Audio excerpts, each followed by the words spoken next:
Hey everybody, welcome back to Texas 911 Dispatcher. My name is Curtis, and my question for you today is, have you ever had one of those calls or a series of calls that just makes you go like, what in the world?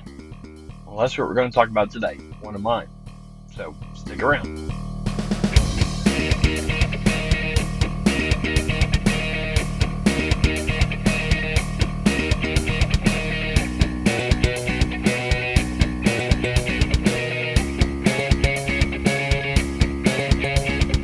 Hey everybody, welcome back to Texas 911 Dispatcher. My name is Curtis, and I am going to share with you a story about a series of calls that I got or that my agency got over about a 3, 4 month period or so. And this was the first agency that I worked for, and it just like really made me like it all had us wondering. But before we get into the story, please make sure that you click on the subscribe button down at the bottom right hand corner, as well as the bell icon, so you don't miss any of these videos or any of the other videos that I put up.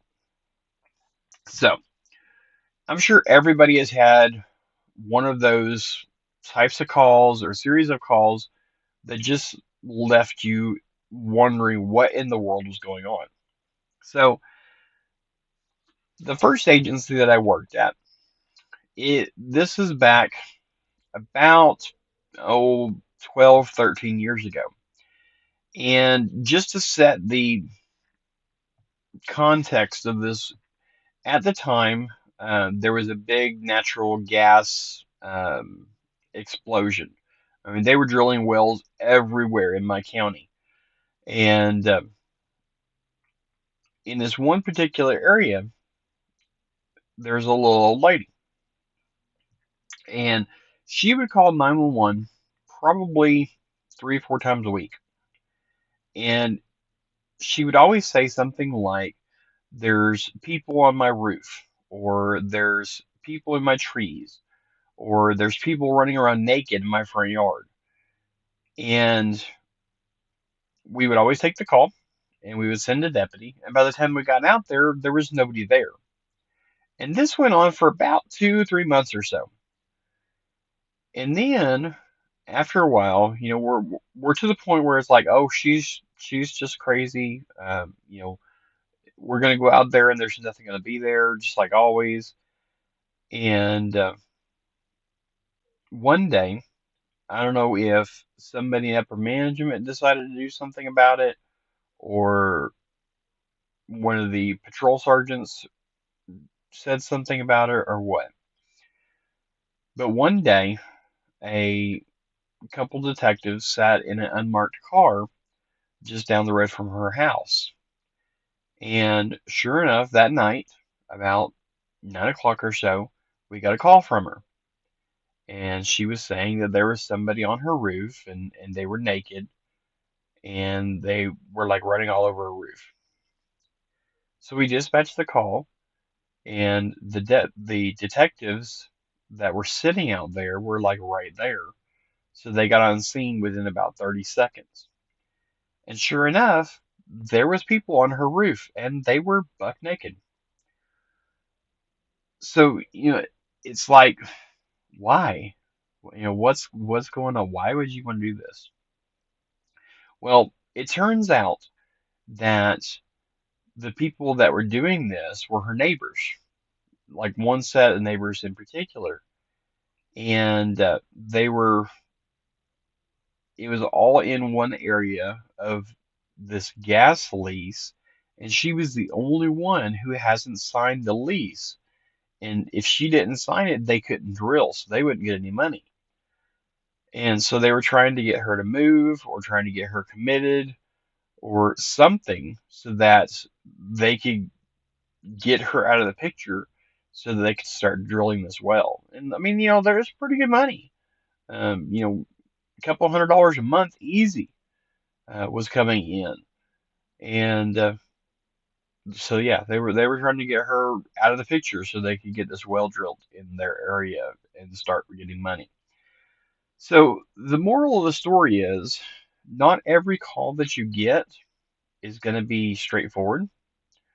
Not every call that you get is going to be something that you're going to know the end result of, and you always have to take calls and expect them to be real. Um, you don't want to say, "Oh, well, she's just crazy. We're not going to go out there." You've got to be aware of what's going on, and it's your job as a 911 dispatcher to take the call and dispatch a deputy. If they so choose not to go, that's on them. But one of the cardinal rules of being a dispatcher is three simple letters: CYA. Cover your, and I'll let you fill in the last letter. But you always want documentation. You always want a paper trail of anything that happens, and that's why you always enter a call to make sure that it doesn't come back on you and say, well, I was never dispatched to that call, or this person never called, or whatever. No, you took the call, you enter the call, and what happened after that is beyond your control. So that's the moral of the story. And that's the story. I mean, it's a crazy one. I'll give you that for sure. And I never expected it to be what it turned out to be, but it was. So there you go. Anyways, y'all, if you like this story and you want to learn, hear more stories that I've got, make sure you hit the subscribe button and the bell icon. And if you have a story, if you're a 911 dispatcher and you have a crazy story that you want to share or that I can share on this channel, send me an email. Texas911dispatcher@gmail.com. Send me an email, tell me the story, and I will share it with everybody else. Um, yeah. And if you are a 911 training officer, please feel free to use these videos, any video that I put out in your training program. Um, Training is what I love to do. Um, I've trained a bunch of people, probably in the neighborhood of about 40 or so dispatchers.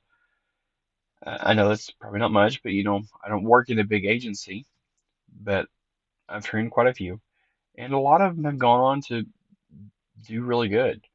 I've had like two or three people that I've trained that have gone on to be dispatch supervisors. So,